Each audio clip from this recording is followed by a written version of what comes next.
All right, so you've got a host on your network that wants to connect out and browse a website. Now, we've talked about how it can get a network address via DHCP, and we've talked about how it will resolve a network name to an IP address via DNS. With all those things done, we're ready to go about actually requesting the web page and downloading that via a web client. And that's all going to happen thanks to the Hypertext Transfer Protocol, or HTTP. Now with HTTP, in theory, it's a pretty simple design. HTTP is what allows web browsers, which are on, let's say, your workstation or your laptop or your mobile device, allows them to connect to web servers and download web pages, which of course are stored on the web servers. So that's pretty simple in theory, but it can get a little bit more complex, and we'll talk about that to some degree. Now, the interesting thing about HTTP, and why we're going to spend a lot of time on it, is it's really responsible for most of the traffic you're going to see going across the wire. Now, that may not be necessarily the case in terms of amount of traffic, in terms of number of bytes, but in terms of the things you're actually going to need to analyze and be able to understand, HTTP is going to constitute a lot of it.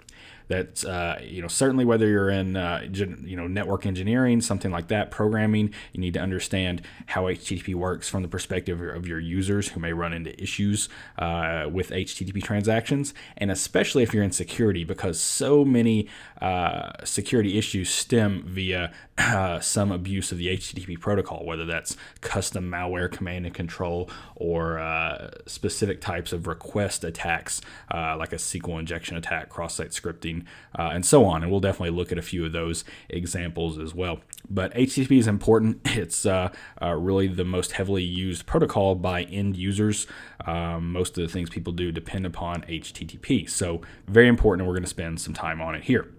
Now, with that said, with that importance, with great power comes great responsibility. And as a result, since HTTP is used for so many things, it's pretty darn flexible and pretty darn powerful, but can get fairly complex. It's not quite as static of a protocol as many of the others we looked at, where you have a very specific packet structure. Instead, HTTP is actually based upon lines, and those lines can be variable based upon a number of optional headers. And we'll look at examples of that. Now, we're going to go through again, what I think are the practical considerations for HTTP. We could spend hours upon hours upon hours going through every facet of HTTP and a bunch of different examples and how different servers and clients do different things. A lot of edge cases exist, but again, we're going to keep it practical, focus on the main things you need to know, and hopefully give you enough information that if you do encounter some of those things that we don't cover, you're well equipped to go out and research those things. Of course, if you want to read more into HTTP, you can refer to its RFC, which in this case is 2616. And of course, HTTP is one of those things that has been extended over time. So if you start with 2616, you may end up looking at a lot of other RFCs as you browse into different functionality and features that have been added on to HTTP over time. Now, when I say that HTTP is a transactional protocol, what I'm actually saying is that a simple request and reply type of transaction is required to exchange information between hosts. And this shouldn't be a new concept to you at this point. Many of the other protocols we've looked at, as a matter of fact, most of them are transactional in that you have a request and a response between a client and a server, and HTTP works the same way. Of course, in this case, we have a web client and we have a web server. If the web client wants to access something that the server is hosting, it will send an HTTP request, and that server will respond with an HTTP response, ideally. Now, there are error codes and things associated with that, so if the web client requests something that the web server doesn't have, the web server will still respond. It just won't respond with data. It will respond with an error code telling the client that that data is located in another place, or it's just not found at all. There's a few different options there. So this is what we're talking about when we talk about an HTTP transaction. The web server itself is simply hosting data, generally files, right? So those could be HTML files, some type of scripted, like a PHP or a JavaScript, images, things of that nature. So it's going to host those files, and the web client has to know what it's requesting. Of course, the web server can make it easier on the client, so the client can go to the root of the web server directory, which can have an index page. That index page can have links to other things on the web server so that the client knows where to find those things at specific links. So that's, the crux of what we are talking about when we talk about HTTP transactions. And hopefully that'll make a little bit more sense, at least at the packet level, once we look at some packets showing different things and we start connecting those to the behaviors you're used to seeing when you actually interact with your browser and browse to websites. Now, I mentioned that HTTP is a line-based protocol, but I didn't really talk about what that means. So let's talk about that now. We haven't really encountered many line-based protocols yet, exclusively following the layout of this course. Now, this is the part of the course where I would normally show you a packet map, right? The packet diagrams we've been looking at to be able to dissect HTTP traffic. But I'm not doing that here. I'm actually showing you something different, which is what you see on the screen in front of you. And we have two sections. We have one for HTTP requests and one for HTTP responses. And instead of seeing broken out packet fields, we're actually looking at different lines. Each one of these color-coded cells represents a new line, and that's how HTTP works. When a system receives HTTP data, it interprets it on a line-by-line basis. And those lines are separated by a carriage return and a line feed, which map to the /r/n ASCII character set. So CRLF is at the end of every line in HTTP communication, and that's how a system knows when to move on to the next field, so to speak. And those fields and their orders can vary quite a bit, so that's why it's important that we have this termination character established, because they can come in a number of different orders. The technology on the other side, the browser or the web server, will know how to interpret those different headers when it sees them, but it knows how to interpret the end of one and the beginning of another thanks to the CRLF /r/n character. So you don't see that on the screen here at the top, but know that each line ends with that inherently. And we'll see that when we look at packets later on. I'll show you where that exists so you can know how to interpret that data.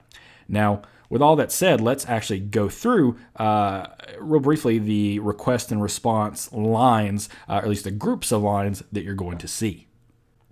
Now, the first thing we have in both the request and the response is a start line. The start line is required for both request and response, but it takes a little bit different format. For a request, you have to include the HTTP method, the URL, and the HTTP version. For the response, you have to include the HTTP version, the status code, and the reason. They all have to be included in the order specified here. Now, for this slide, I have commas separating those, but you don't actually have commas in the actual request or response itself. They're actually separated by spaces, so take note of that. They're just commas for the purpose of this slide, and I'll show you that later. And of course, that line, once it's completed, is going to end with /r/n carriage return line feed, as we'll see with every line. So start line is required for any request and response per the HTTP spec, and that's something you'll see every time. Now, after that comes the optional headers section, which we call for the request, your request headers, and for the response, your response headers.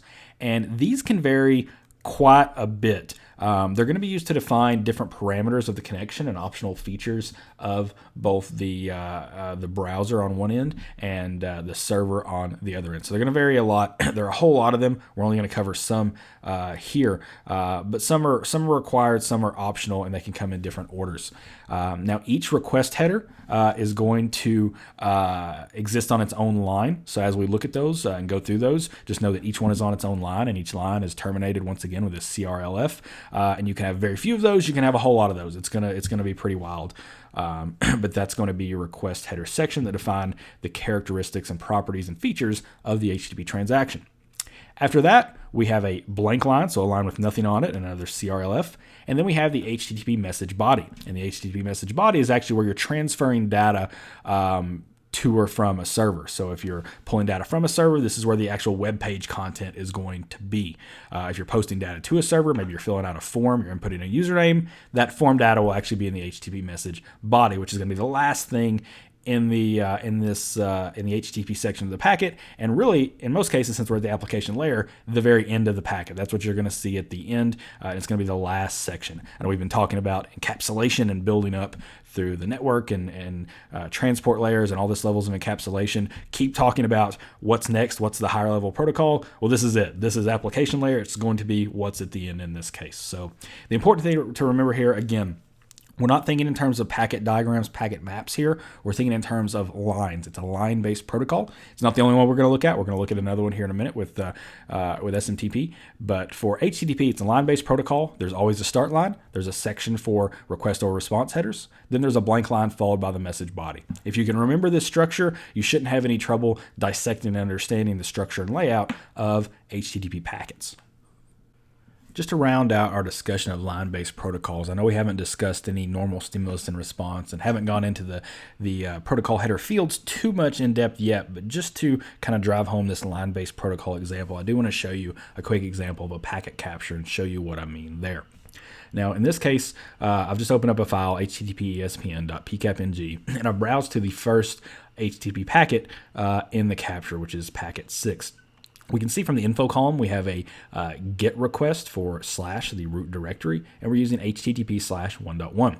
This is actually the start line we discussed for an HTTP request, right? If you look at that start line formatting, you'll see that what's in the info column here is what Wireshark's actually providing us from the dissector as well. So I'm going to go down here to the HTTP section and expand this section so you can see what I'm talking about in terms of the line-based protocol nature of this.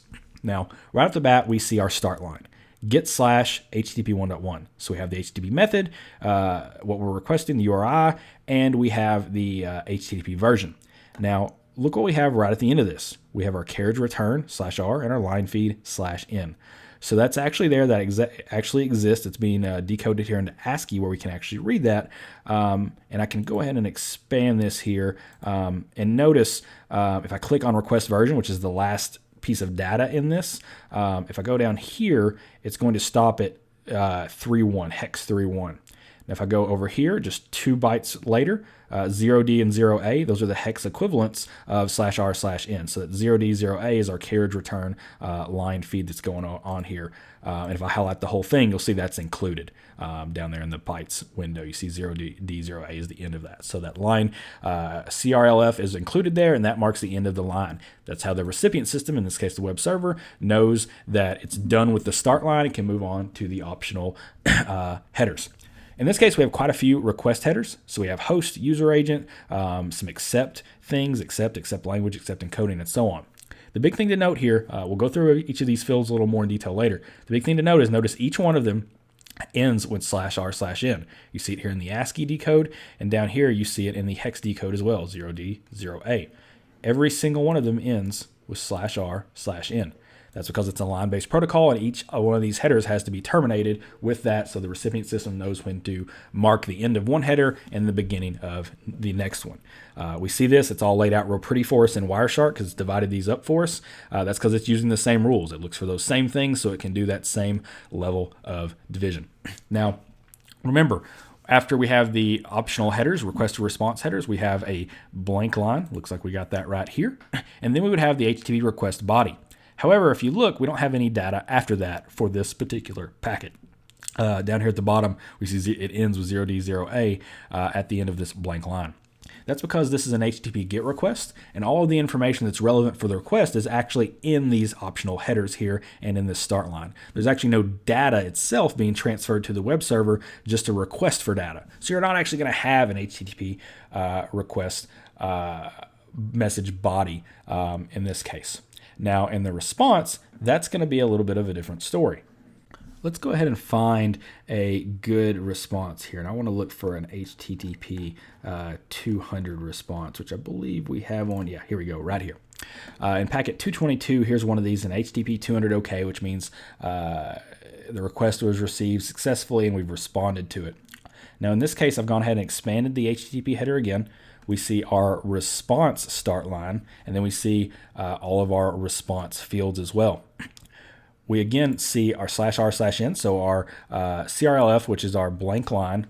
And then notice down here at the bottom that this is not the end of the packet. So we have a lot more information here. And if we click under line-based text data, that's everything else. So this is actually the web page being transmitted. This is actually the data being transmitted from the web server. And if I expand that, you can see here we have, looks like some HTML information. We have what we expect. We see an actual web page, the HTML and content associated with that website.